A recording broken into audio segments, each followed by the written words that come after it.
Je crois, sans vous faire tort, que vous avez quelque nouvel amour en tête. Tu le crois? Oui. Ma foi, tu ne te trompes pas. Et je dois t'avouer qu'un autre objet a chassé Elvire de mes pensées. Mon Dieu, je connais mon Don Juan sur le bout du doigt et connais votre cœur pour le plus grand coureur du monde. Il se plaît à se promener de lien en lien et n'aime guère à demeurer en place. Et ne trouves-tu pas que j'ai raison d'en user de la sorte? Et monsieur? Eh bien, pas. Assurément que vous avez raison. Si vous le voulez, on ne peut pas aller la contre. Mais si vous ne le vouliez pas, ce serait peut-être une autre affaire. Et je te donne la liberté de parler, de me dire tes sentiments. Dans ce cas, monsieur, je vous dirais franchement que je n'approuve point votre méthode et que je trouve fort vilain d'aimer de tous côtés comme vous faites. Quoi? Tu veux qu'on se lie à demeurer au premier objet qui nous prend? Qu'on renonce au monde pour lui? Et qu'on n'est plus Dieu pour personne? Ah, la belle chose de vouloir se piquer du faux honneur d'être fidèle, de s'ensevelir pour toujours dans une passion, d'être mort, dès sa jeunesse, à toutes les autres beautés qui nous peuvent frapper les yeux. Non, non, la constance n'est bonne que pour les ridicules. Et toutes les belles ont le droit de nous charmer. Et l'avantage d'être rencontré la première ne doit point dérober aux autres les justes prétentions qu'elles ont toutes sur nos cœurs. Pour moi, la beauté me ravit partout, je la trouve. Et je cède facilement à cette douce violence dont elle nous entraîne. J'ai beau être engagé, mais l'amour que j'ai pour une belle n'engage point mon âme à faire injustice aux autres. Je conserve des yeux pour voir les charmes de toutes et rends à chacune les hommages et les tributs où la nature nous oblige. Et quoi qu'il en soit, je ne puis refuser mon cœur à tout ce que je vois d'aimable. Mais dès qu'un beau visage me le demande, mais si j'en avais 10 000, mais je les donnerais tous. Les inclinations naissantes, après tout, ont des charmes inexplicables. Et tout le plaisir de l'amour est dans le changement. On goûte une douceur extrême à réduire par centimètres le cœur d'une jeune beauté. À voir jour après jour les petits progrès qu'on y fait, à combattre par les transports, par des larmes, par des soupirs, l'innocente pudeur d'une âme qui peine à rendre les armes, à forcer pied à pied les petites résistances qu'elle nous oppose, et à vaincre les scrupules dont elle se fait un honneur, et à la mener tout doucement là où nous avons envie de la faire venir. Mais lorsqu'on en est maître une fois, il n'y a plus rien à dire. Et tout au beau de la passion est fini. Nous nous endormons dans la tranquillité d'un tel amour. Si quelque objet nouveau ne vient réveiller nos désirs, nous présenter à notre cœur les charmes attrayants d'une conquête à faire. Mais il n'est rien de plus doux que de vaincre les résistances d'une belle personne. Et j'ai sur le sujet l'ambition des conquérants qui volent perpétuellement de victoire en victoire et ne peuvent se résoudre à borner leurs souhaits. Il n'est rien qui puisse arrêter l'impétuosité de mes désirs. Si je me sens à cœur à aimer toute la terre, et comme Alexandre, mais j'aurais voulu qu'il y ait d'autres mondes pour pouvoir y étendre mes conquêtes amoureuses. Vertu de ma vie comme vous débitez, il semble que vous avez appris cela par cœur et vous parlez tout comme un livre. Mais qu'as-tu à dire là-dessus? Ah, moi, j'ai à dire. Je ne sais que dire, car vous tournez les choses d'une manière qu'il semble que vous avez raison. Et cependant, il est vrai que vous ne l'avez pas. J'avais les plus belles pensées du monde, et vos discours m'ont brouillé tout cela. Laissez faire une autre fois. Je mettrai mes raisonnements par écrit pour discuter avec vous. Tu feras bien. Mais monsieur, cela serait-il de la permission que vous m'avez donnée si je vous disais que je suis tant soit peu scandalisé par la vie que vous menez? Comment? Mais quelle vie est-ce que je mène? Fort bonne. Mais par exemple, de vous voir tous les mois vous marier comme vous faites. Y a-t-il rien de plus agréable? Ah, il est vrai. Je conçois que cela est fort agréable et fort divertissant, et je m'en accommoderais assez, moi, s'il n'y avait point de mal. Mais monsieur, se jouer d'un mystère sacré... Oh, va.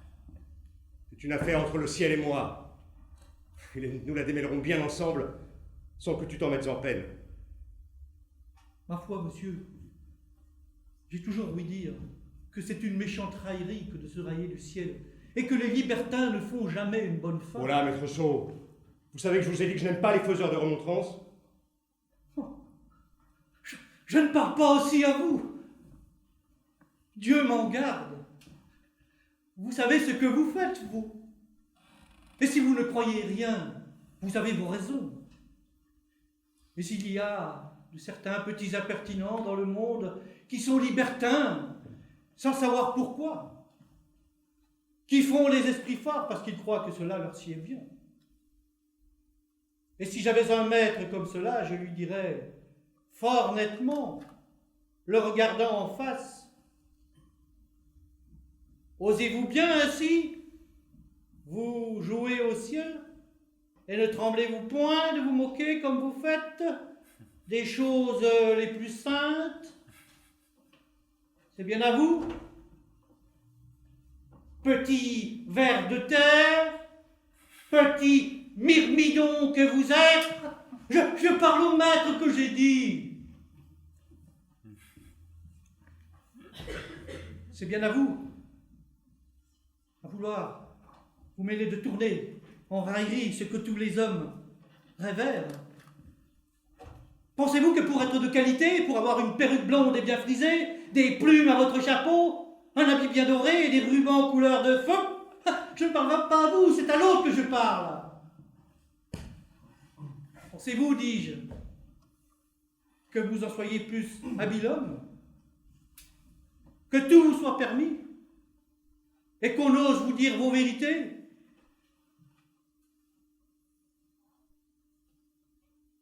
Apprenez de moi qui suis votre valet que le ciel punit tôt ou tard les impies, et qu'une méchante vie amène une méchante mort. En paix! De quoi est-il question? Il est question de te dire qu'une jeune beauté me tient le cœur, et qu'entraîné par ses appâts, je l'ai suivi jusque dans cette ville. Et ne craignez-vous rien, monsieur, de la mort de ce commandeur que vous tuâtes il y a 6 mois? Et pourquoi craindre? Ne l'ai-je pas bien tué? Oh, fort bien, le mieux du monde, il aurait tort de se plaindre. Bon, prépare-toi à me suivre. Bien. Crête, tu ne m'avais pas dit qu'elle était ici elle-même. Mais monsieur, vous ne l'avez pas demandé! Quelle folle de ne pas avoir changé d'habit, de venir dans ce lieu-ci avec son équipage de campagne.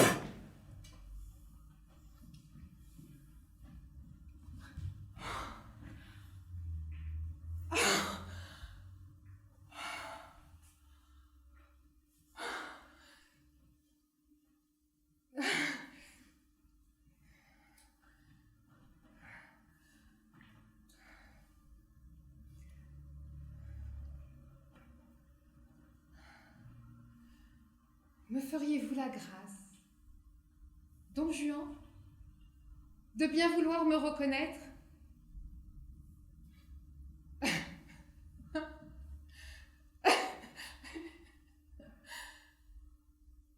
Et puis-je au moins espérer que vous daigniez tourner le visage de ce côté? Je vous avoue, madame, que je suis surpris. Je ne vous attendais pas ici. Oui, je vois. Vous êtes surpris. Vous ne vous y attendiez pas. La vérité, mais autrement que je ne l'espérais. La manière dont vous le paraissez me persuade pleinement ce que je refusais de croire. Oh, j'admire ma simplicité, la faiblesse de mon âme, à douter d'une trahison que tant d'apparences me confirmaient. J'étais assez bonne, je le confesse, plutôt assez sotte, pour me vouloir tromper moi-même et travailler à démentir mes yeux et mon jugement. J'ai cherché des raisons pour excuser à ma tendresse le relâchement d'amitié qu'elle voyait en vous. Je me suis forgée, exprès, sans sujet légitime d'un départ si précipité, pour vous justifier du crime dont ma raison vous accusait.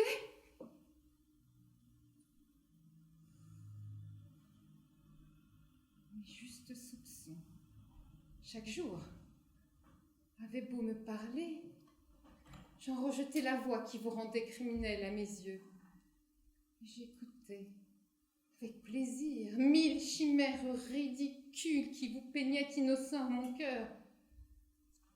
Mais enfin, cet abord ne me permet plus de douter, et le coup d'œil qui m'a reçu m'apprend bien plus de choses que je ne voudrais en savoir. Je serais bien aise, don Juan, d'ouïr de votre bouche les raisons de votre départ. Parlez, don Juan, je vous prie, et voyons de quelle air vous saurez vous justifier. Madame, voilà le Ganarelle. Il sait pourquoi je suis parti. Alors, monsieur, je n'en sais rien, s'il vous plaît. Eh bien, ce Ganarelle parler, n'importe de quelle bouche j'entends de ces raisons. Allons, parlez donc à madame. Que voulez-vous que je dise? Approchez, puisqu'on le veut ainsi. Et dites un peu les causes d'un départ si prompt. Tu ne répondras pas? Je n'ai rien à répondre. Vous vous moquez de votre serviteur. Et vas-tu répondre, te dis-je? Madame, monsieur, Si. madame, Quoi? les conquérants, Alexandre et les autres mondes, sont cause de notre départ. Voilà, monsieur, tout ce que je puis dire. Veuillez, don Juan, nous éclaircir ces beaux mystères. Madame, à vous dire la vérité. Oh, que vous savez mal vous défendre. Pour un homme de cour, qui doit être accoutumé à ces sortes de choses. Oh, j'ai pitié de vous voir, la confusion que vous avez. Mais que ne vous armez-vous le front d'une noble effronterie? Que ne me jurez-vous que vos sentiments pour moi sont toujours les mêmes? Que vous m'aimez toujours d'une ardeur sans égale et que rien ne saura vous détacher de moi. Que la mort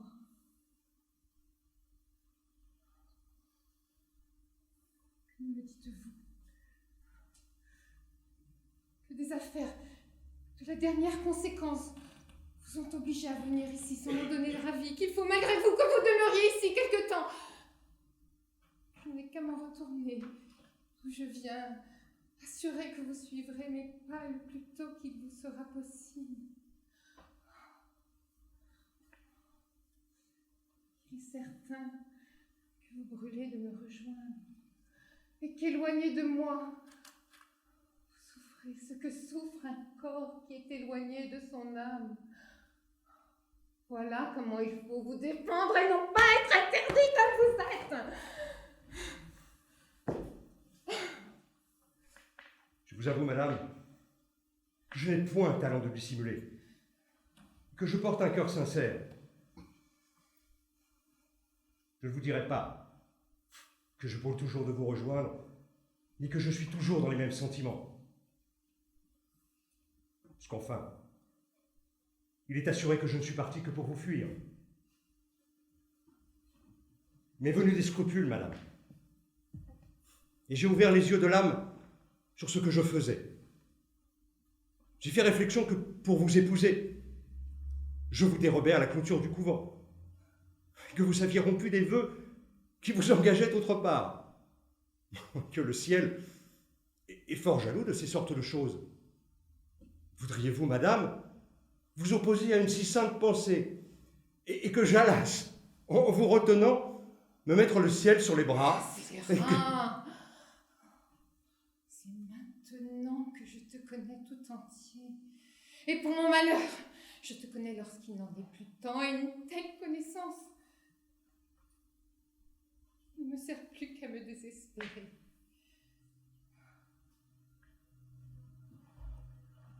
Sache que ton crime ne demeurera pas impuni, et que le même ciel dont tu te joues me saura venger de ta perfidie. Sganarelle, le ciel. Ah, vraiment, oui, nous nous moquons bien de cela, nous autres. Oh, madame. Il suffit. Je ne veux pas en ouïr davantage. Je m'accuse même d'en avoir trop entendu. C'est une lâcheté que de vouloir se faire trop expliquer sa honte. Sur de tels sujets, un noble cœur au premier mot doit prendre son parti.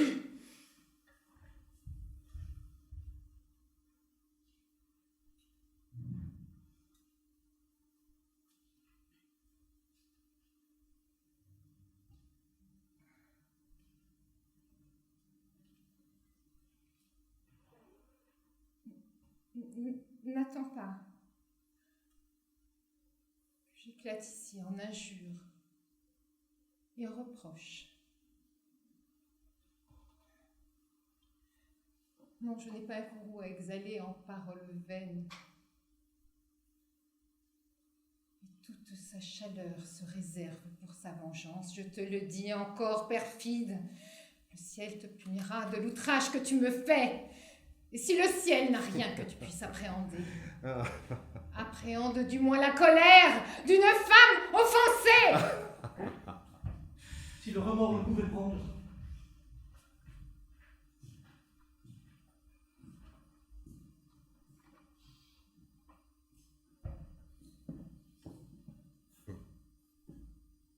Allons songer à l'exécution de notre entreprise amoureuse.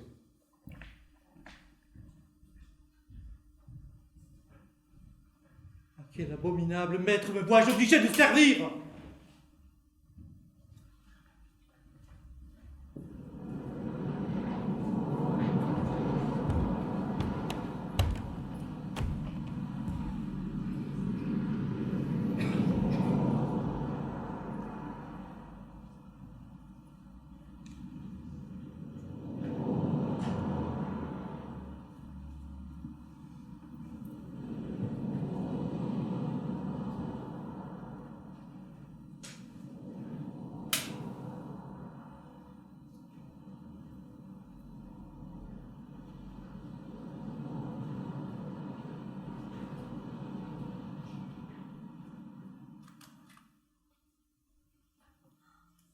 Notre dame Spiro, tu t'es trouvé là bien à point? Par quién? Et ça n'a pas fallu les poisseurs d'une épingle qui se seyaient en arrière tous deux.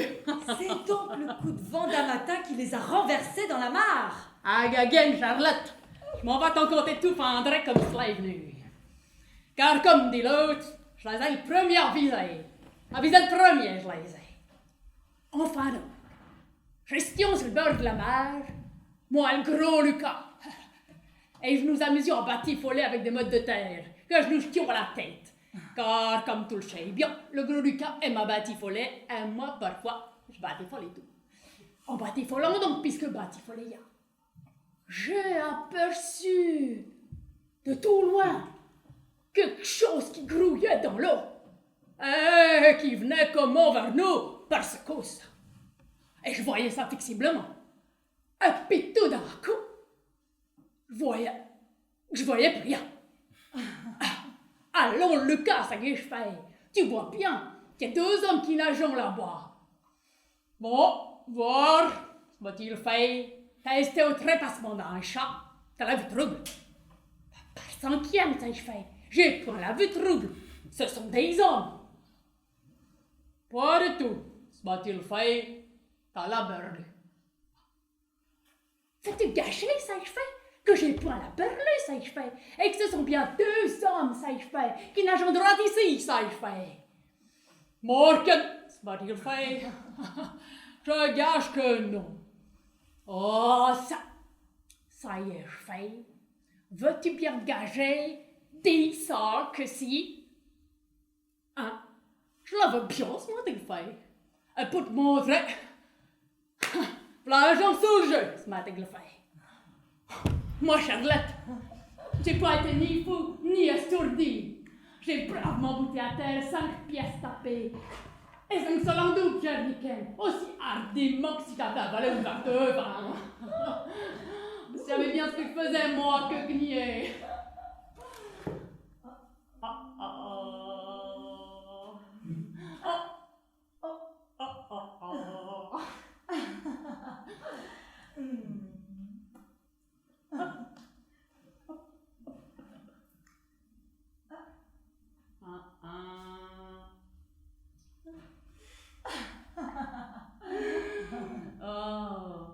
J'avoue pas plutôt gagé que j'avoue que les 2 hommes, tout à plein, qui nous faisaient signe de les requérir, moi, auparavant, tirer les enjeux. Je savais bien ce que je faisais, moi. Je dis, Lucas, t'as bien vu de Lucas, que les 2 hommes nageant par ici. Et tu vois bien qu'il faut les sauver, les tirer de l'eau. Non, ce m'a-t-il fait et m'a fait perdre. Oh, donc tant qu'il y a qu'elle a parfum pour le faire court, je l'ai été en cérémonie, que nous avons bouté dans une barque. Et puis, j'avons tant fait caca que nous avons tiré de l'eau. Et puis, il en est arrivé 2 autres de la même bande qui s'étaient sauvés tout seuls. Et puis, la maturine en est arrivée là, à qui l'on a fait les 2 yeux. Là, justement, Charlotte, comme tout ça, c'est fait.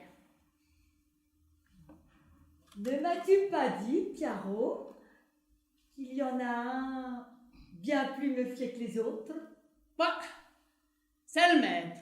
Oh, Charlotte, faut que ce soit quelque gros monsieur. Car il a du d'or, à son avis, depuis l'eau jusqu'en bas. Et ceux qui le servent sont les messieurs eux-mêmes. Et cependant, tout gros monsieur qu'il est, il serait par ma fille noyé si nous n'avions pas été là. Ardez un peu. Marquel, sans nous, il en avait pour sa main de fèves. Est-il encore chez toi tout nu, Piaro? Non, non. Elle a mon habillé tout devant nous. Mon cul, Charlotte. J'en avais jamais vu s'habiller. Et ces boutons sam sur le courtisan. J'avais jamais vu ça. J'étais tout ébahi de voir ça. Tiens, ils avaient les cheveux qui ne tenaient point le temps. Et ils boutons ça après tout comme un gros bonnet de filasse. Ils ont les chemises qui ont des manches où j'entrerions tout brandi, toi et moi. En lieu d'autre chose, ils porteront un garde-robe aussi large que d'ici à Prague. En lieu de pourpoint, des petites brassières qui ne verront pas jusqu'au bricher. En lieu de rabat, un grand mouchoir de cou argent avec une grosse houppe de linge qui le pendant sur l'estomac. Ils ont eu tous des petits rabats au bout des bras et des grands entonnoirs passement aux jambes. Et parmi tout ça, tant de rubans, c'en est une vraie pitié. Il n'y a pas jusqu'aux souliers qui n'en sont pas si tout bien en bout jusqu'à l'autre. Et ils sont faits d'une telle façon, je me romps le cou avec.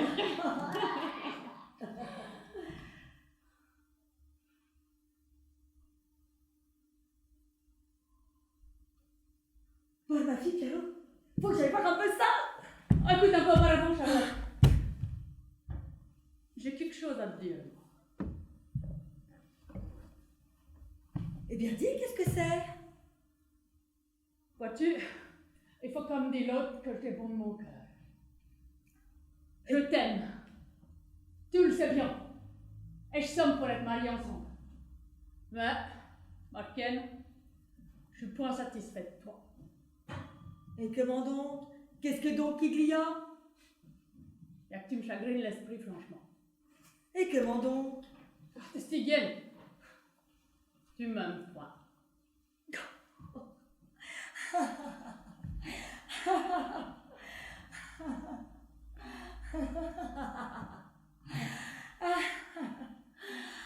Ah mon Dieu, ça n'est que ça? Oui, c'est ça. Et c'est bien assez. Mais mon Dieu, Pialo, tu me viens toujours dire la même chose. Mais je te dis toujours la même chose parce que c'est toujours la même chose. Et si c'était pas toujours la même chose, je te dirais pas toujours la même chose. Mais qu'est-ce qu'il te faut? Que veux-tu? Niken, je veux que tu m'aimes. Est-ce que je ne t'aime pas? Non, non, tu m'aimes pas. Si je fais tout ce que je pille pour ça, je t'achète sans reproche des rubans à tous les marchés qui passent. Je me rends le cou à t'aller dénicher des merdes. Et je fais jouer pour toi les violeux qu'on se vient en fête. Et tout ça, comme si je me frappais la tête contre un mur. Ah non. C'est ni bio ni honnête de n'aimer point les gens qui nous aimons. Mais mon Dieu, Pialo, je t'aime aussi. Oh ouais. Tu m'aimes d'une belle dégaine. Oh, qu'est-ce que tu veux qu'on fasse? Je veux que l'on fasse. Je veux que l'on fasse comme l'on fait, que l'on aime comme il faut. Est-ce que je ne t'aime pas comme il faut? Non. Non, quand ça y est, ça se voit. Et on fait 1000 petites singeries aux personnes quand on les aime du fond du cœur. Regarde la grosse Thomas, comme elle est à sauter du jeune Robin. Elle est toujours autour de lui à l'y agacer. Elle ne laisse jamais en repos. Toujours, elle lui fait quelques petites niches ou elle lui baille quelques taloches en passant. Ah, l'autre jour, il était assis sur un escabeau.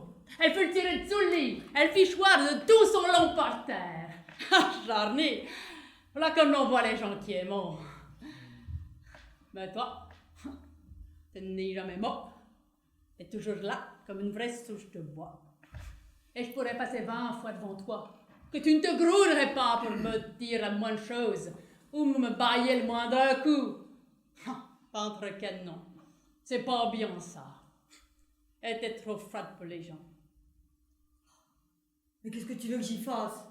C'est mon humeur, et je ne me puis répondre. Mais il y a humeur qui tienne. Quand on a de l'amitié pour les personnes, on en baille toujours quelques petites signifiances. Oh, si tu n'es pas content avec ça, eh ben t'en as qu'en aimer que qu'autre. Voilà pas mon compte. Capniquet, si tu m'aimais, n'irais-tu ça? Mais pourquoi me viens-tu aussi t'alabuster l'esprit, Piaro? Morque, quel mal te fais-je?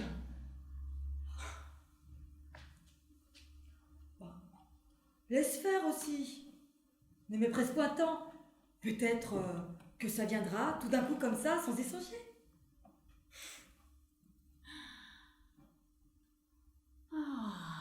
Touche ton clash la flotte. Eh bien, tiens.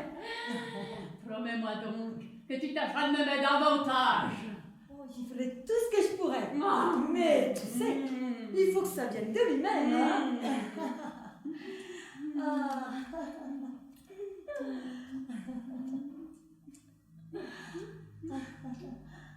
Pialo, est-ce là ce monsieur? Bon, blabla. Oh mon Dieu, qu'il est gentil. Et que ça aurait été dommage qu'il lui ait émaillé.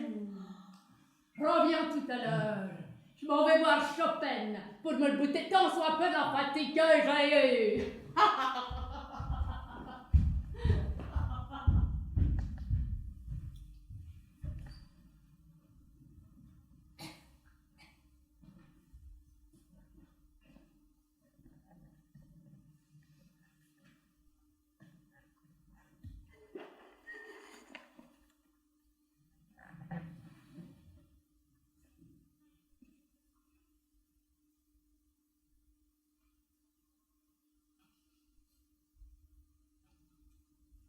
Nous avons manqué notre coup, général.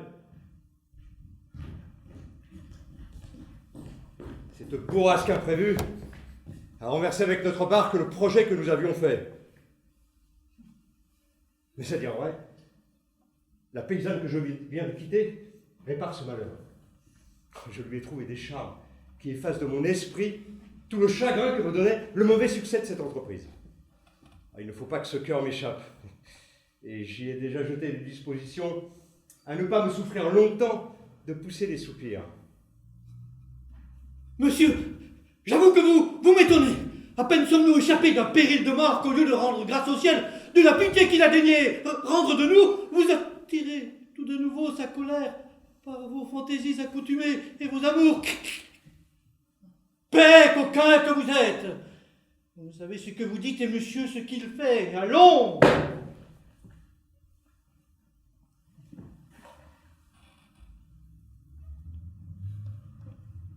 D'où sort cette autre paysanne, Sganarelle? Et qu'en dis-tu? As-tu rien vu de plus joli? Ne trouves-tu pas, dis-moi, que celle-ci vaut bien l'autre?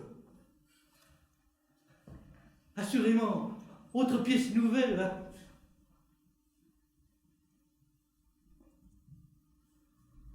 Et d'où me vient la belle d'une rencontre si agréable?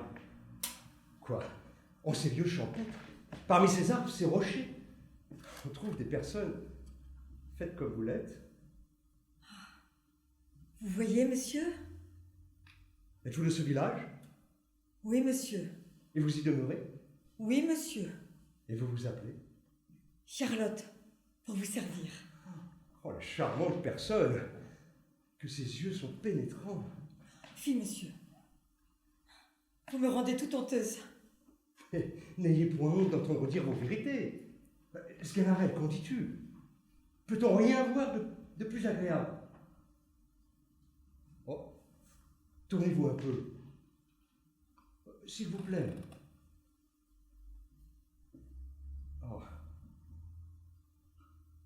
Oui, que cette taille est jolie. Haussez un peu la tête. De grâce. Que ce visage est beau. Ouvrez vos yeux. Entièrement. Oh, mais qu'ils sont mignons. Que je vois vos dents. S'il vous plaît. Ah, qu'elles sont amoureuses. Et ces lèvres, appétissantes. Enfin, moi, je suis ravi.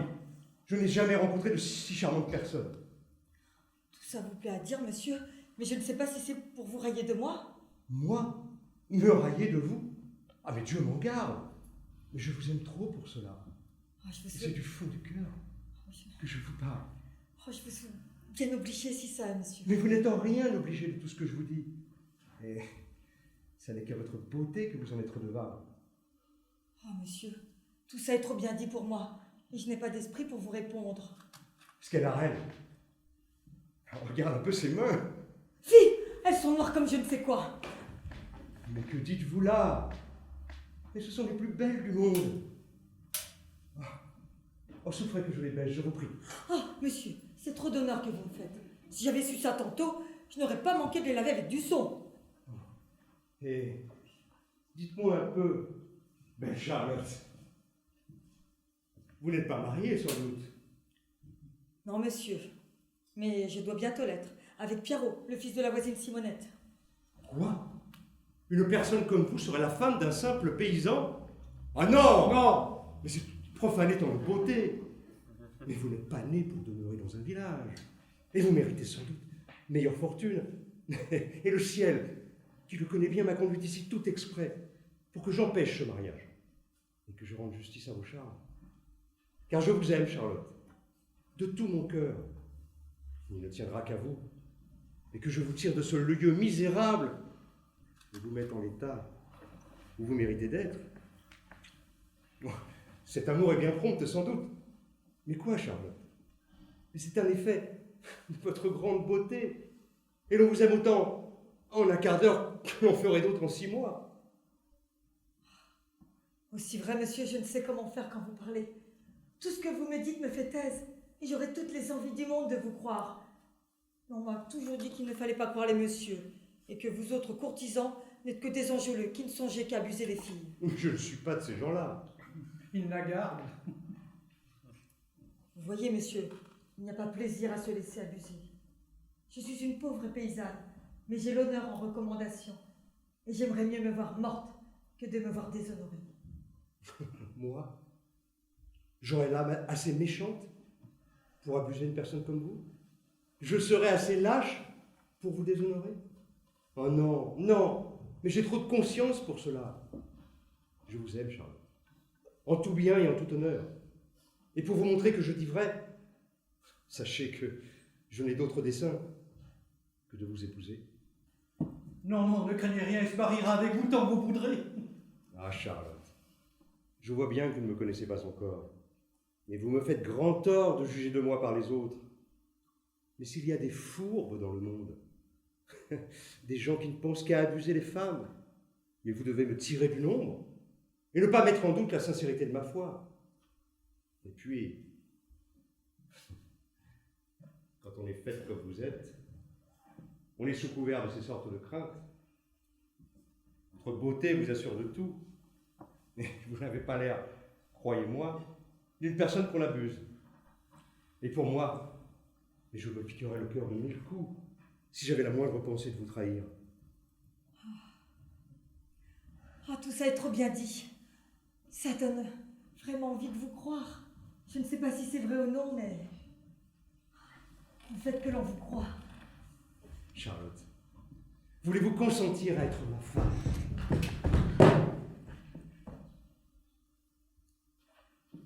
Oui.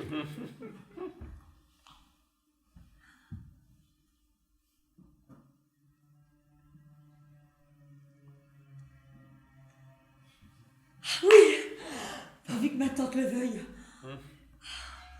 Oh, mais ne m'allez pas tromper, je vous prie. Il y aurait trop de conscience à vous. Et vous voyez comme j'y vais à la bonne foi. Mais comment? Il me semble que vous doutez encore de ma sincérité.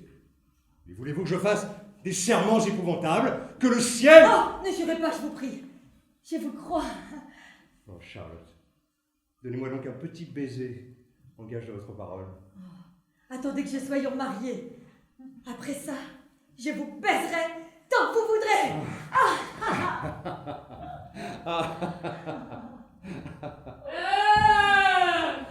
Mais vous, s'il vous plaît. Oh, vous êtes chauffé trop, et vous pourriez gagner l'après-midi.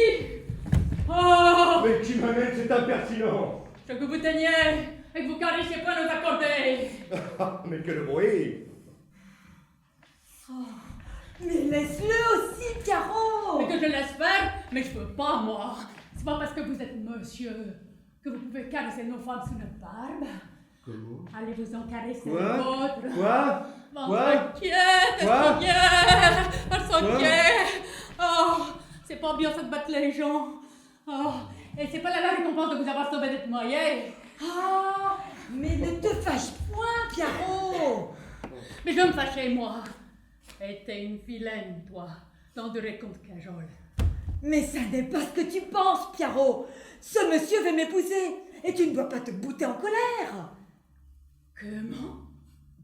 Gernie, mais tu m'as promise. Mais ça n'y fait rien, Pierrot. Si tu m'aimes vraiment, ne dois-tu pas être bien aise que je devienne madame? Non, j'aime mieux devoir crever que de te voir un autre. Va, Pierrot, ne te mets point en peine. Si je suis madame, je te ramènerai quelque chose chez nous. Du fromage, du beurre. Non, j'emporterai jamais. Que tu m'en parais 2 fois autant. Est-ce comme ça que t'écoutes ce qu'il te dit? Ah, ventre ken. J'aurais me fait le laisser dans l'eau et je lui bailler un bon coup d'aviron sur la tête, oui. Monsieur, laissez-la, ce pauvre misérable. J'ai conscience de le battre. Tiens, mon pauvre garçon. Tiens, prends ça et recule-toi. Je vais lui dire, moi. Je vais lui dire. Je m'en vais être le plus heureux des hommes. Je ne changerai pas mon bonheur à toutes les choses du monde. Que de plaisir quand vous serez ma femme. Et que... je suis content de vous épouser. Hé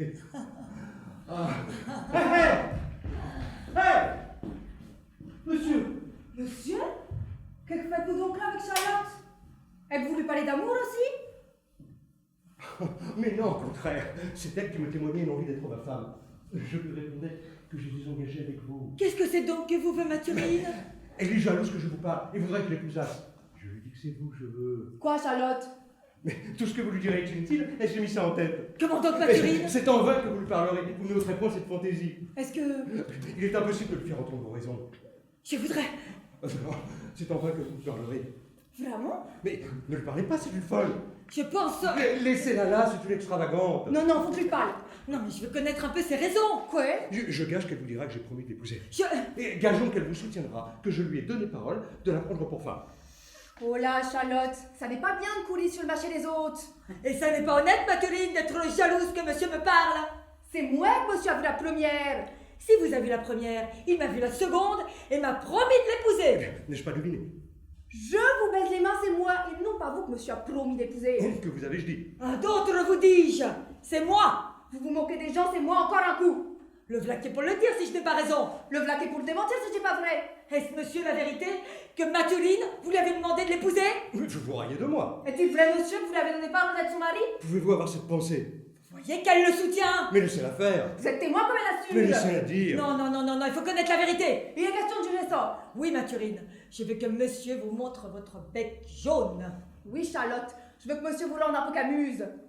Ah, monsieur, videz cette querelle, je vous prie. Mettez-vous d'accord, monsieur. Vous allez voir.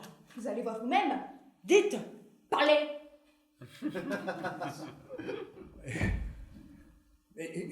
Que voulez-vous que je vous dise?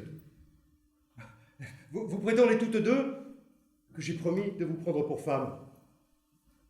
Est-ce que chacune de vous ne sait pas ce qu'il en est, sans qu'il soit nécessaire que je m'explique davantage?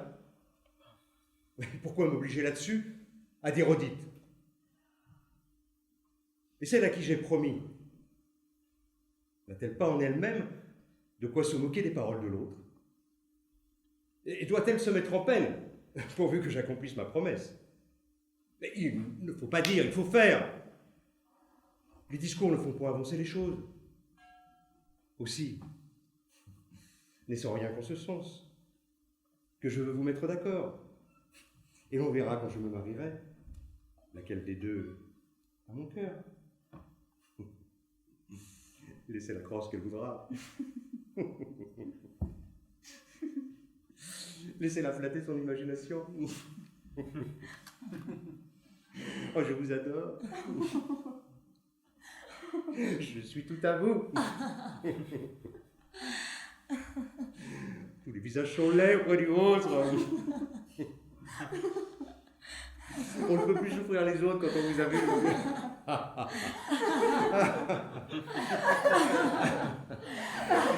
J'ai un petit ordre à donner. Je vous retrouve ici dans un quart d'heure.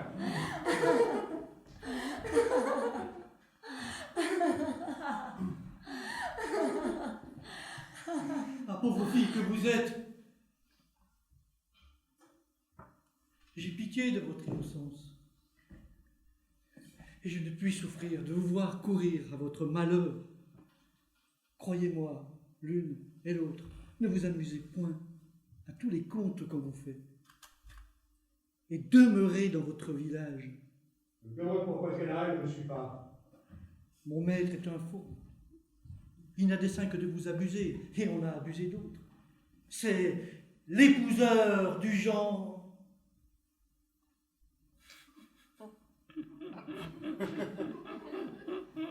Cela est faux, et quiconque vous dira cela, vous lui devez dire qu'il en a menti. Mon maître n'est point faux, puis il n'est point l'épouseur du genre humain.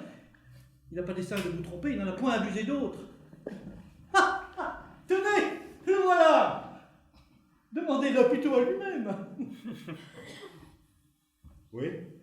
Monsieur, comme le monde est plein de médisants, je vais au-devant des choses, et je leur disais que si quelqu'un s'avisa de dire du mal de vous, ils se gardassent bien de le croire, et ne manquassent point de lui dire qu'il en aurait menti. Général.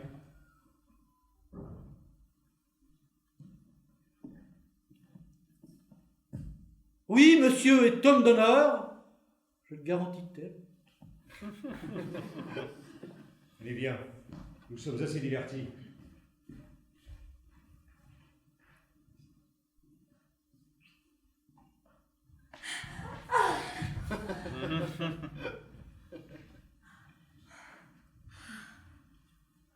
Ah, c'est C'est moi qui l'aime au moins. C'est moi qui l'épousera.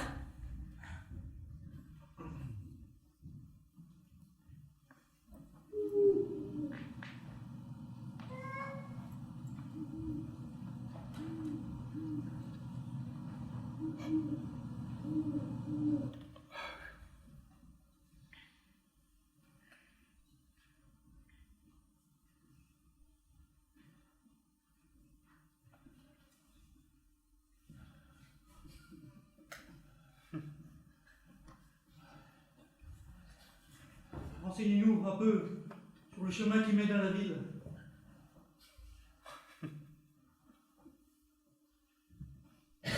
Vous n'avez qu'à suivre cette route et détourner à main droite quand vous serez au bout de la forêt. Mais je vous donne avis que vous devez vous tenir sur vos gardes et que depuis quelque temps, il y a des voleurs ici autour. Je te suis bien obligé, mon ami, et je te rends grâce de tout mon cœur. Si vous vouliez, monsieur, me secourir de quelque aumône. À ton avis, est intéressé à ce que je vois? Je suis un pauvre homme, monsieur, retiré tout seul dans ce bois depuis 10 ans.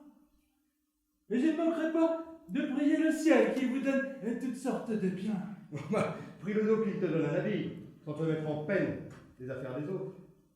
Vous ne connaissez pas monsieur, bonhomme. Il ne croit qu'en 2 et 2 sont 4 et 4 et 4 sont 8. Et quelle est ton occupation parmi ces arbres? De prier le ciel tout le jour pour la prospérité des gens de bien qui me donnent quelque chose. Il ne se peut donc que tu ne sois bien à ton aise. Hélas, monsieur, je suis dans la plus grande nécessité du monde. Mais tu te moques. Un homme qui prie le ciel tout le jour ne peut manquer d'être bien dans ses affaires. Je vous assure, monsieur, que le plus souvent je n'ai pas un morceau de pain à mettre sous la dent. Oh, comme c'est étrange. Et comme te voilà mal reconnu de tes soins.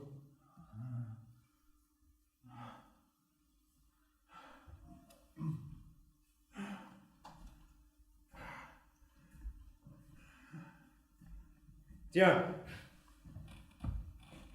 je m'en vais te donner un louis d'or tout à l'heure, pourvu que tu veuilles jurer. Ah, monsieur, voudriez-vous que je commisse un tel péché? À toi de voir si tu veux un louis d'or ou pas. Tiens, en voilà un que je te donne.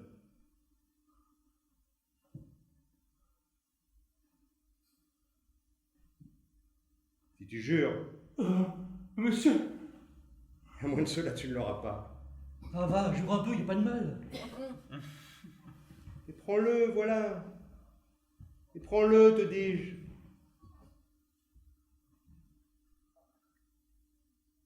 Mais jure donc.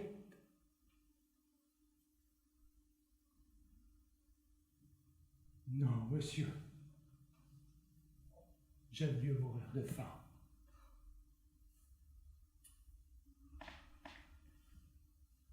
Va, va, je te le donne, pour l'amour de l'humanité.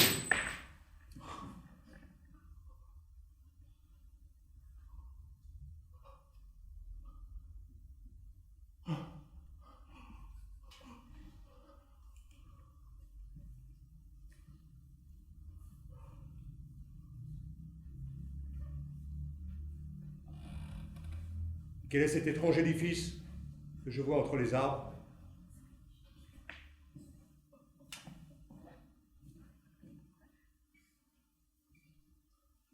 On n'allez point là, monsieur. C'est le tombeau du commandeur que vous tuâtes. Ceci n'est pas civil d'aller voir quelqu'un qu'on a tué.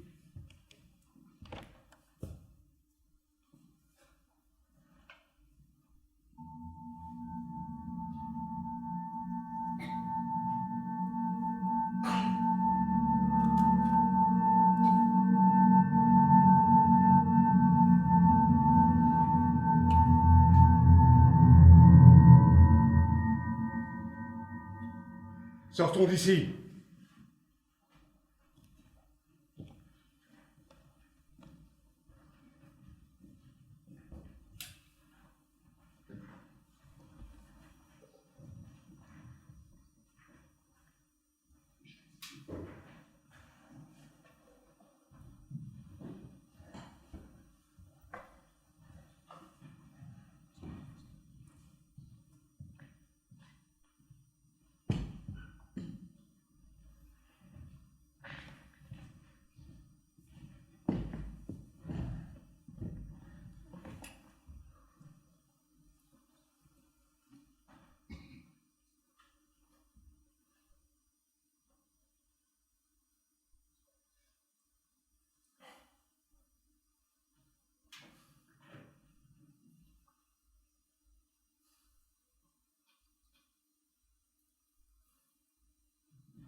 Monsieur,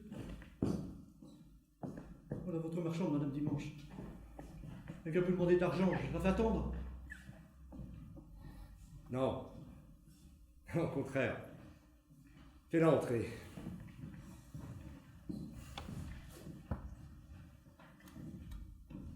Oh, Madame Dimanche, approchez.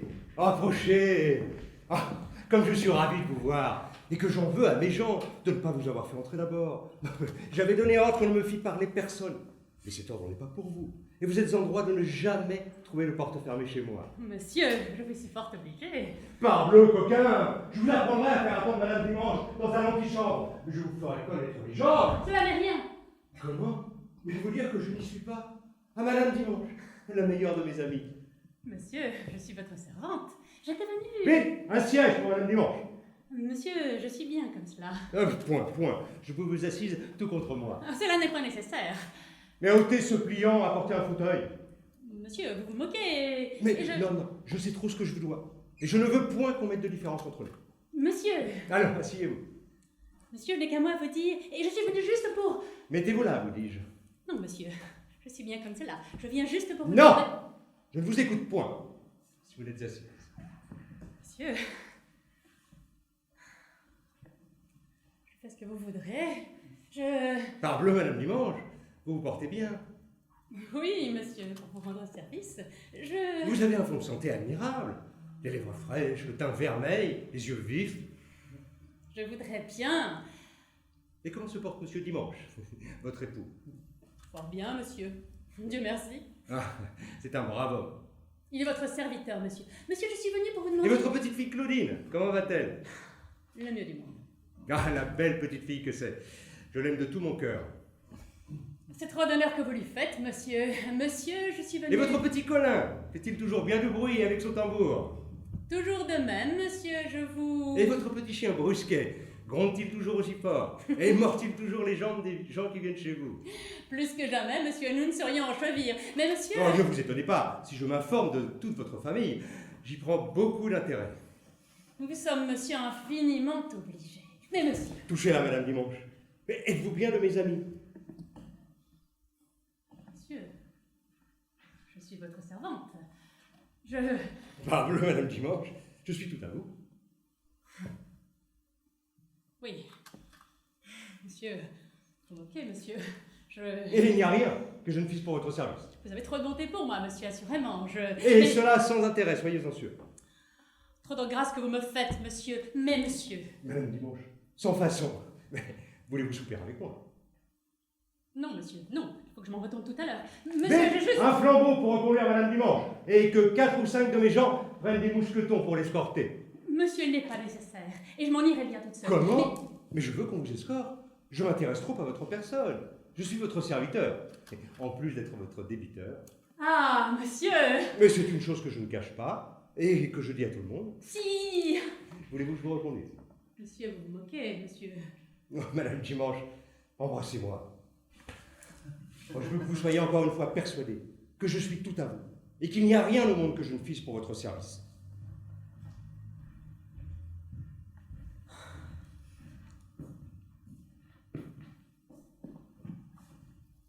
Il faut avouer que vous avez en monsieur un homme qui vous aime bien. Il est vrai. Il me fait tant de civilité, tant de compliments, que je ne saurais jamais lui demander pardon. Je vous assure que toute sa maison périrait pour vous, et je voudrais qu'il vous arrivât quelque chose. Que quelqu'un s'avisât de vous donner des coups de bâton, vous verriez de quelle manière. Je le crois, mais Sganarelle, je vous prie de lui dire un petit mot de mon argent. Vous mettez point en peine, il vous paiera le mieux du monde. Mais vous, Sganarelle, vous me devez quelque chose en votre particulier? Fille, ne parlez pas de cela. Comment je... Ne sais-je pas que je vous dois? Oui, mais... Allons, Madame Dimanche. Mais mon argent! Je vais vous éclairer, Madame Je Dimanche. veux! Écoutez, fille. Non, non! Bagatelle. Mais- Je vous dis.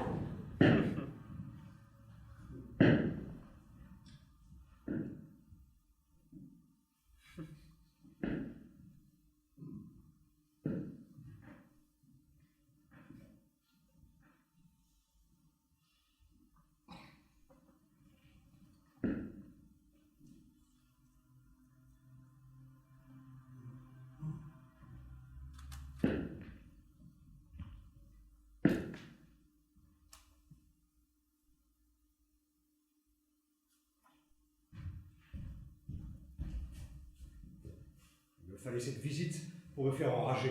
Je vois bien que je vous embarrasse et que vous vous passeriez fort aisément de ma venue. À dire vrai, nous nous incommodons étrangement l'un et l'autre. Si vous êtes là de me voir, je suis bien là aussi de vos déportements.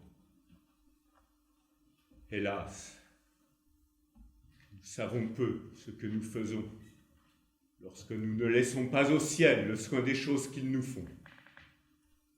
Parce que nous voulons être plus avisés que lui, que nous en venons à l'importuner avec nos souhaits aveugles et nos demandes inconsidérées. J'ai souhaité un fils avec des ardeurs non pareilles. Je l'ai demandé sans relâche, avec des transports incroyables. Et ce fils, que j'obtiens en fatiguant le ciel de vœux, est le supplice et le chagrin de cette vie même, dont je croyais qu'il devait être la joie et la consolation.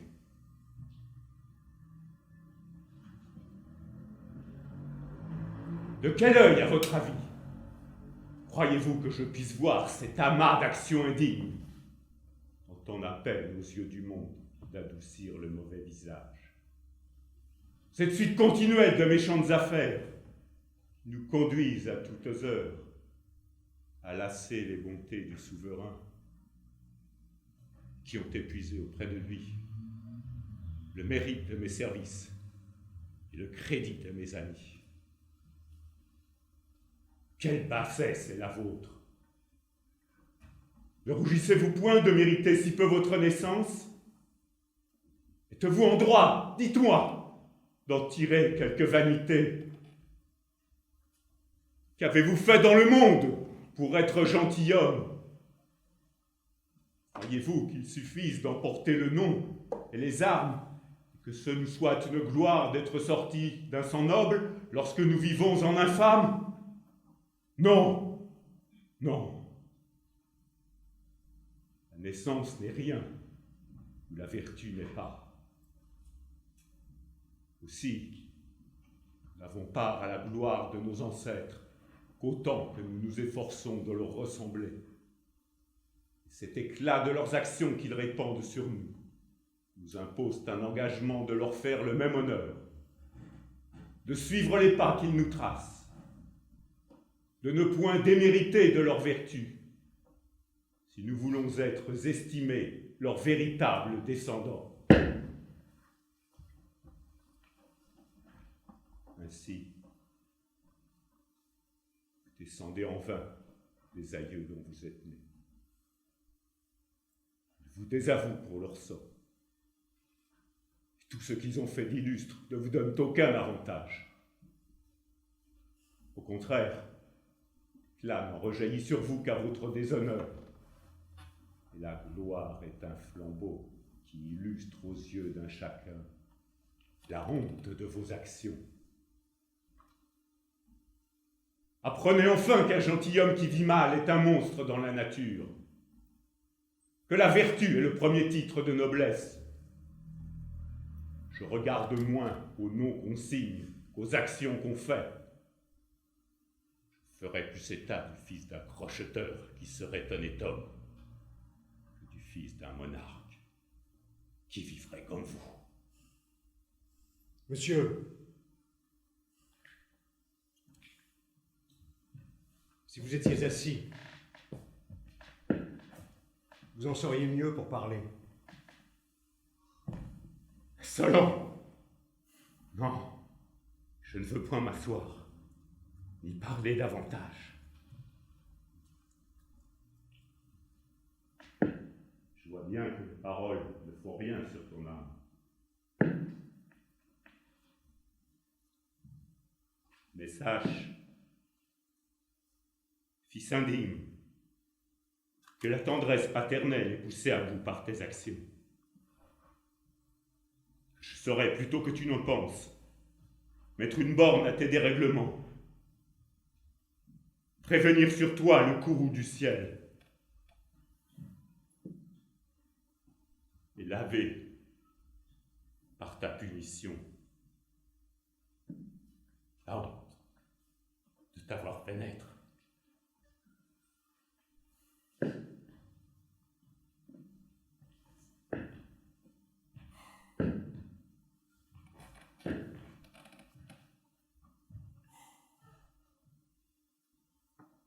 Vous mourrez le plus tôt que vous pourrez. C'est le mieux que vous puissiez faire. Il faut que chacun ait son tour. Les gens enragent de voir des pères qui vivent autant que leurs fils.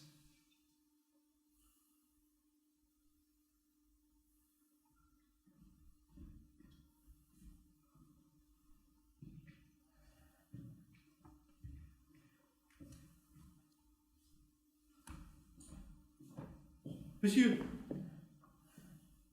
voici une dame voilée qui demande à vous parler. Mais que pourrait-ce être? Il faut voir.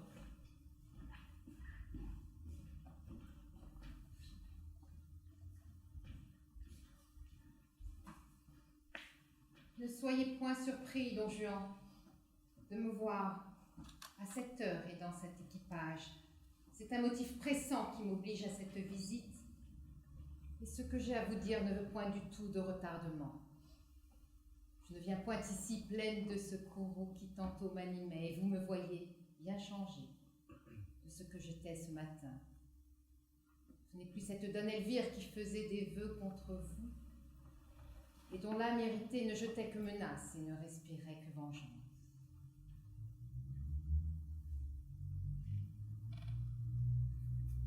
Le ciel a banni de mon âme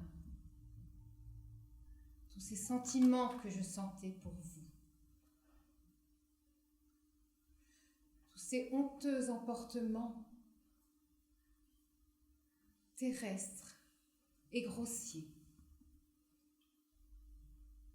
Et il n'a laissé dans mon cœur pour vous qu'une flamme, épurée de tout le commerce des sens, une tendresse toute sainte, un amour dénué de tout qui ne vit point pour soi et ne se met en peine que de votre intérêt.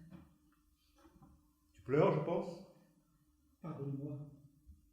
C'est ce parfait et pur amour qui me conduit ici, pour votre bien, pour vous faire part d'un avis du ciel et tâcher de vous retirer du précipice où vous courez. Oui, don Juan, je sais tous les débordements de votre vie. Et ce même ciel qui m'a touché le cœur et fait jeter les yeux sur les égarements de ma conduite m'a inspiré de vous venir trouver et de vous dire de sa part que vos offenses ont épuisé sa miséricorde, que sa colère redoutable est prête de tomber sur vous, qu'il est en vous de l'éviter par un prompt repentir et que peut-être il ne vous reste pas un jour à vous pouvoir soustraire au plus grand de tous les malheurs. Pour moi,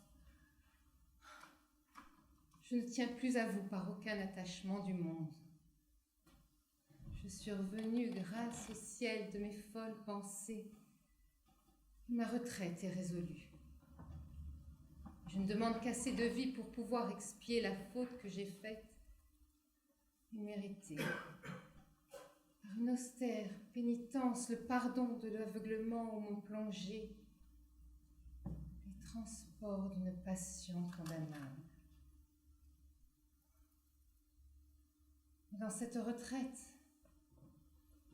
j'aurai une douleur extrême, qu'une personne que j'ai chérie tendrement devint l'exemple funeste de la justice du ciel.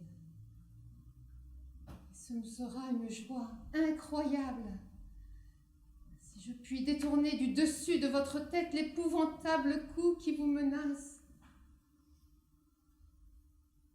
De grâce, Don Juan, accordez-moi, pour dernière faveur, cette douce consolation que je vous demande, avec larmes.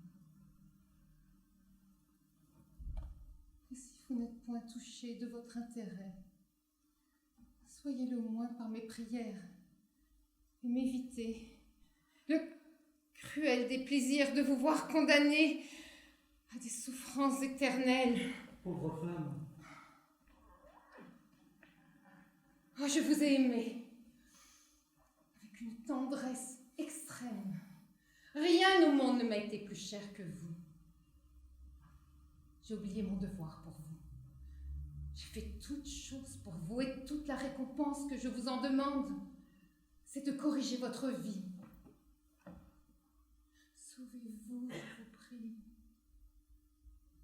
Pour l'amour de vous, pour l'amour de moi, encore une fois, Don Juan.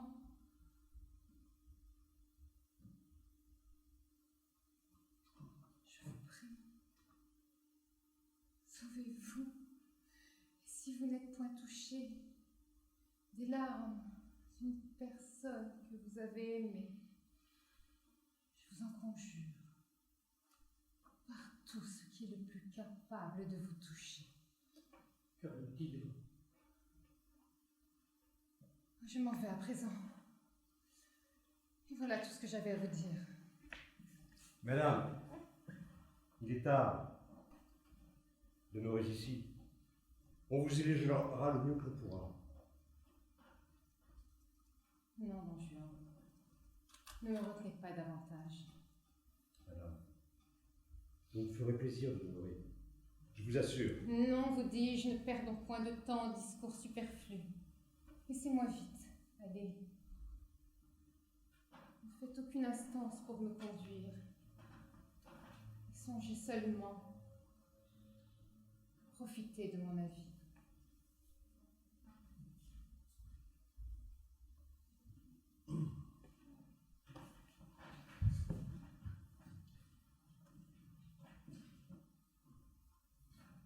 Sais-tu que j'ai encore ressenti quelque peu d'émotion pour elle et que j'ai trouvé de l'agrément à cette nouveauté bizarre. Son habit négligé, son air languissant, ses larmes ont réveillé en moi quelques petits restes d'un feu éteint. C'est-à-dire que ces paroles n'ont eu aucun effet sur vous? Va vite, à souper.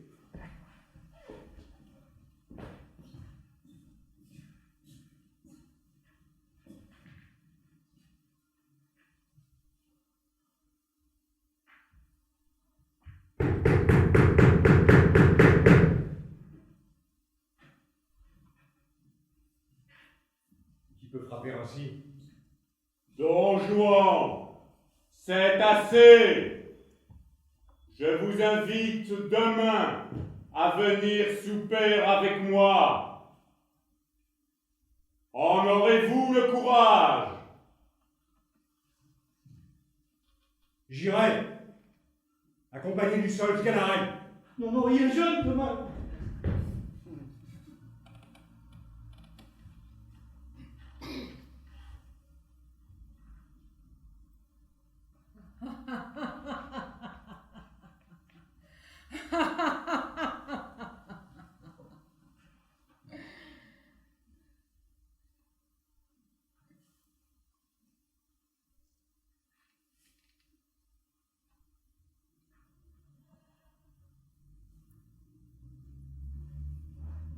Ne me reconnais-tu pas? Moi, je t'ai reconnu tout de suite. Cavaleur. Mère? C'est vous? Mais oui, c'est moi. Je reçois une belle pension grâce à la générosité du roi. Je savais que... Mais toi, que fais-tu ici? Je suis là pour affaire. J'ai un projet auquel le prince s'intéresse. Oui, cela s'annonce plutôt bien. Une excellente occasion. Oui, je sais. Tes éternelles sornettes. Toujours les mêmes filouteries. Mais jamais, jamais tu n'enverrais un sou à ta pauvre vieille mère. Mais, mère, je n'avais pas votre adresse. Je ne savais pas où vous écrire. Tu ne sais jamais rien. Mais c'est vrai, mère. J'ai souvent voulu vous rendre visite. Vous écrire. Ton père m'a dit de tes nouvelles. Vous habitez ici? Moi non. Je vis à la campagne. Je pourrais venir quelques jours chez vous, si mes affaires le permettent. Chez moi. Restez avec moi. Mais oui. Non, cavaleur. Vous attendez quelqu'un? J'attends qu'on vienne me chercher pour me porter à ma voiture. Mes jambes me font trop mal pour marcher. Je vais le faire moi-même. Je vais vous porter, mère.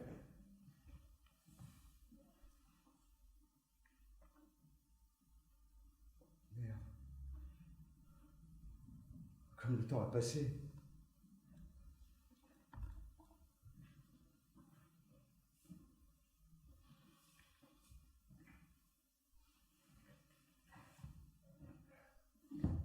Attention, plus bas.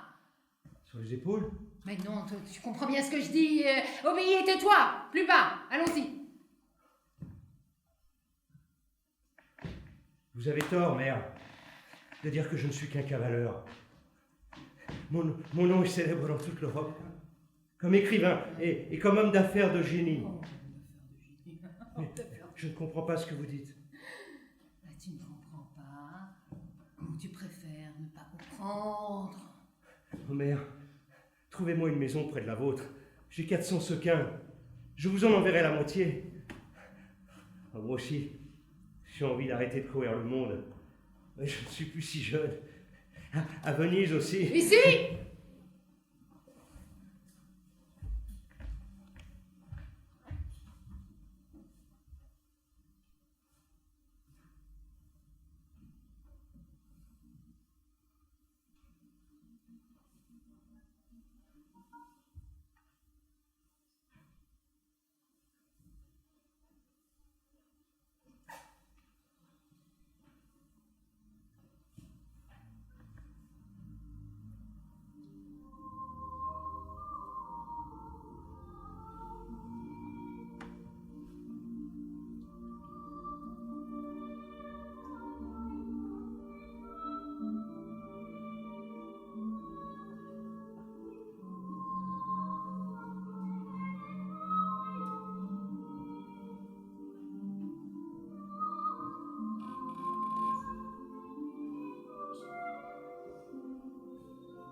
Quoi? Mon fils? Serait-il possible que la bonté du ciel eût exaucé mes vœux?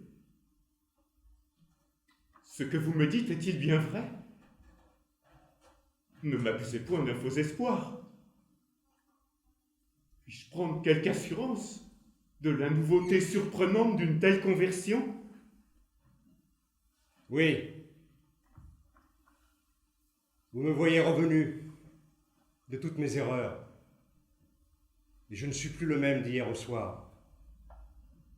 Le ciel, tout à coup, a fait en moi un changement qui va surprendre le monde. Il a touché mon âme et dessillé mes yeux. Et je regarde avec horreur le long aveuglement où j'ai été et les désordres criminels de la vie que j'ai menée. J'en repasse en esprit les abominations et m'étonne que le ciel les a pu souffrir si longtemps et n'a pas 20 fois sur ma tête laissé tomber les coups de sa redoutable justice. Je sais les grâces que sa bonté m'a faites en ne me punissant point de mes crimes.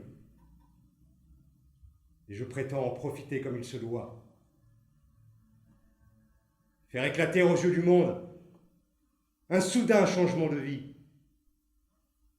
et réparer par là le scandale de mes actes passés.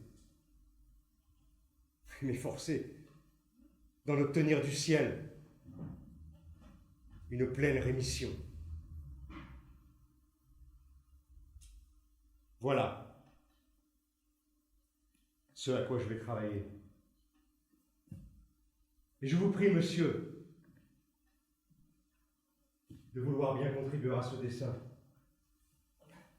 et de m'aider à faire vous-même le choix d'une personne qui me serve de guide et sous la conduite de qui je puisse marcher sûrement dans le chemin où je m'aurais entré. Mon fils, que la tendresse d'un père est aisément rappelée, que les offenses d'un fils s'évanouissent vite au moindre mot de repentir. Et je ne me souviens déjà plus de tous les déplaisirs que vous m'avez donnés. Tout est effacé par ce que vous venez de me faire entendre. Je ne me sens plus, je vous l'avoue. Je jette des larmes de joie. Tous mes vœux sont exaucés. Je n'ai plus rien à demander au ciel.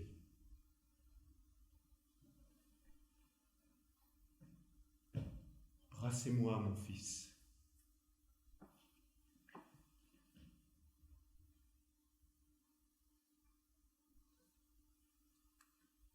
Persistez, je vous en conjure, dans cette louable pensée. Pour moi, j'en vais tout de ce pas porter l'heureuse nouvelle à votre mère, partager avec elle les doux transports du ravissement où je suis, et rendre grâce au ciel des saintes résolutions qu'il a daigné vous inspirer.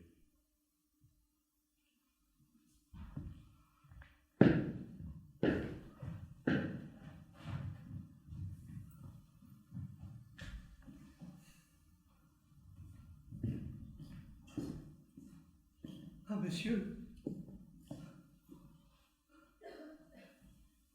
que j'ai de joie de vous voir converti. Il y a longtemps que j'attendais cela. Et voilà, grâce au ciel, tous mes souhaits accomplis. Quoi? Tu prends pour du bon argent tout ce que je viens de dire? Et tu penses que ma bouche était d'accord avec mon cœur? Quoi? Ce n'est pas... Vous ne... Oh, quel homme! Quel homme! Quel homme!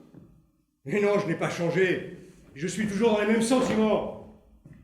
Il n'y a rien de mal à cela. L'hypocrisie est un vice à la mode. Et tous les vices à la mode passent pour vertu. Et le personnage d'homme de bien est le meilleur personnage qui se puisse jouer aujourd'hui. Et la profession d'hypocrite a de merveilleux avantages.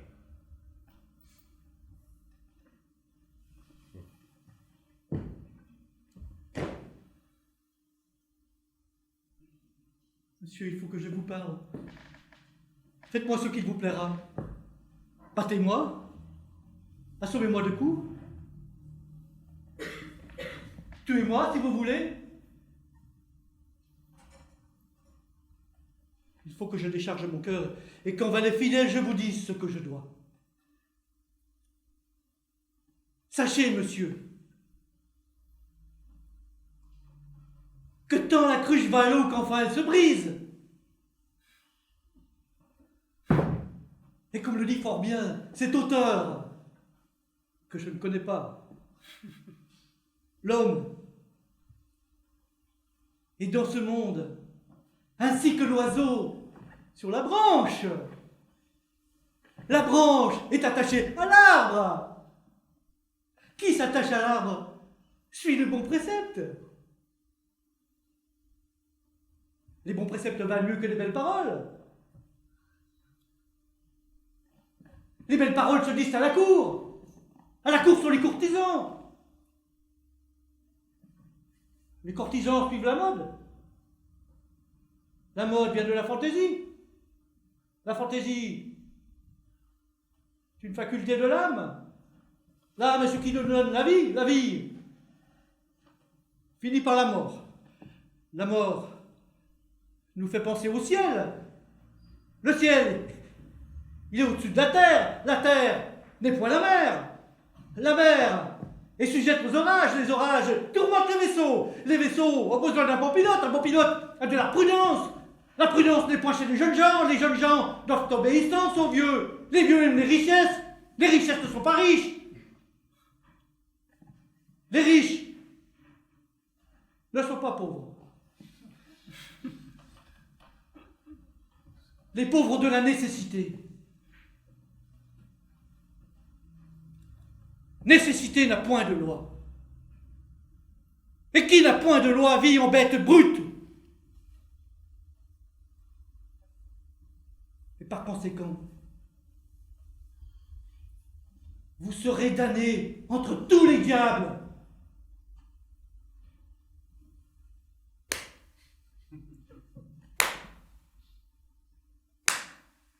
Le beau raisonnement. Après cela, si vous ne vous rendez, tant pis pour vous.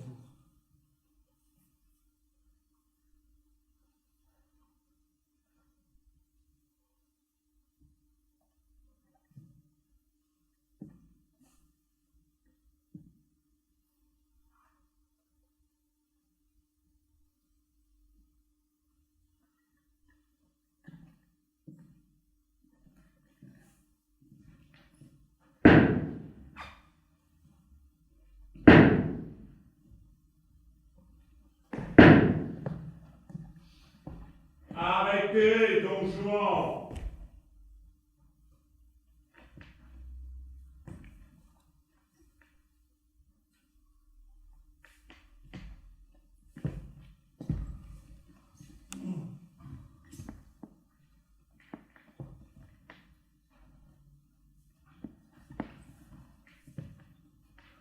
Vous m'aviez promis hier de venir manger avec moi. Oui? Où faut-il aller? Donnez-moi la main.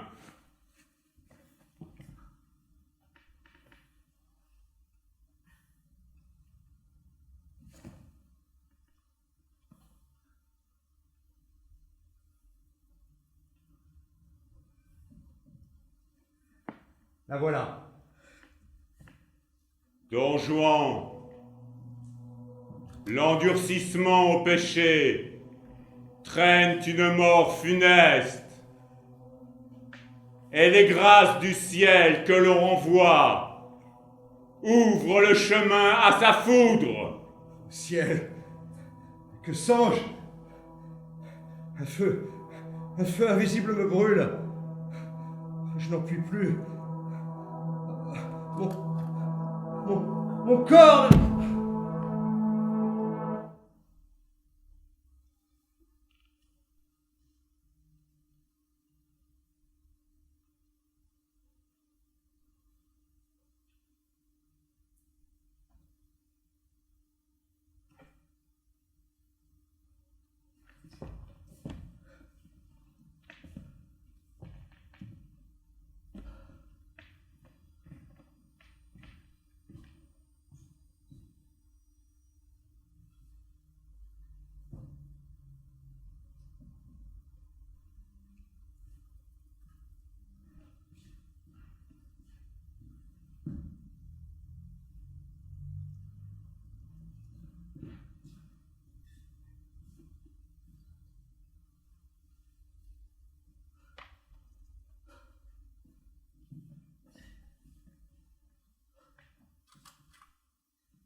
Voilà par sa mort à chacun satisfait.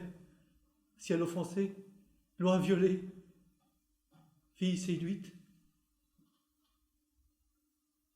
parents outragés, famille déshonorée, femme mise à mal, mari poussé à bout. Tout le monde est content. Il n'y a que moi seul de malheureux.